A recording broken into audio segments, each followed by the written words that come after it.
This channel does not promote any violent, harmful, or illegal activities. All content provided by this channel is meant for an educational purpose only.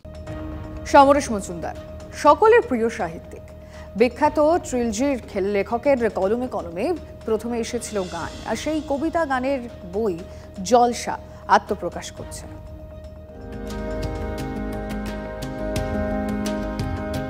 সময়টা 60-এর দশক।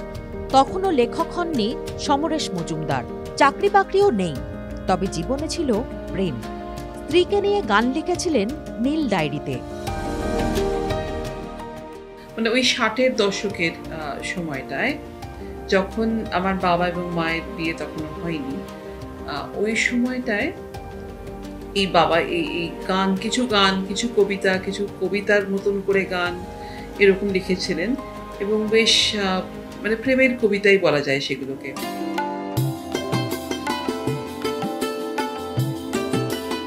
কিন্তু এই গান লেখার রাস্তা পছন্দ হলো না তার, লুকিয়ে ফেলেন প্রিয় ডায়েরি।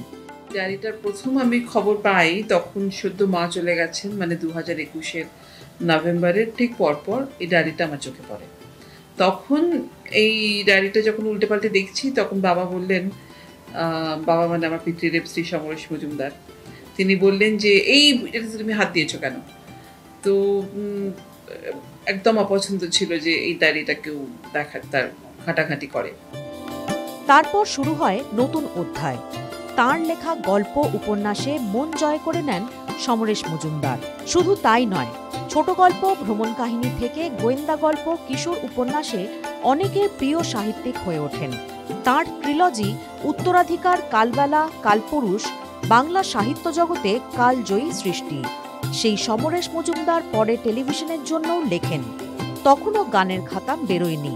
সমরেশ মজুমদারের মৃত্যুর 1 বছর পর মেয়ের চোখে পড়ে লুকিয়ে রাখা সেই ডায়েরি। প্রকাশক ত্রিদীপ চট্টোপাধ্যায়কে বিষয়টি জানান তিনি। এবার বাবা চলে যাওয়ার পরে ত্রিদীপ কাকু আমাকে বললেন যে ডায়েরিটাকে খুঁজে দেখো তো পাও কিনা। এবার সেইটা খুঁজতে খুঁজতে প্রায় ধরুন বাবা গত বছর মে মাসে গেছেন, এবছর মে মাস পেরিয়ে গেছে যখন আমি ডায়েরিটা অবশেষে খুঁজে পেলাম। মানে আমার থেকে দূরে রাখতে গিয়ে বাবা এরকমই লুকিয়ে রেখেছিলেন জিনিসটা। ত্রিদীপ চট্টোপাধ্যায়ের হাত ধরেই আত্মপ্রকাশ করছে সমরেশ মজুমদারের সেই নীল ডায়েরির জলসা। আমরা রাখতে পারি বইটা আর্কাইভাল ভ্যালুর জন্য, এটা আমাদের কাছে সংগ্রহে রাখার জন্য, সেইটার জন্য এটা সবচেয়ে বড় মূল্য সেখানে। এবং আমরা প্রকাশক হিসেবে যেটা করেছি সেই সময়কার হাতের লেখা, এমনকি এই বইটির যে টাইটেল পেজ এটাও কিন্তু সমরেশ মজুমদারের ওনার গীতি কবিতার যে ডায়েরিটির তার এই লেখাটাও ওনার, এই লেখাটাও তখন ওনার উনি এইভাবেই সুদৃশ্য করে লিখেছেন। সাহিত্যিকের লেখা প্রেমের গান পাঠকদের মন জয় করবে আশাবাদী প্রকাশক। রাতের ছায়া পথে পথে ওই বাজে কার কিংকিনি, তোমার লাজুক চোখের মণিতে কেঁপে ওঠে কার পদধ্বনি। শ্রাবন্তী সাহার রিপোর্ট, TV9 বাংলা।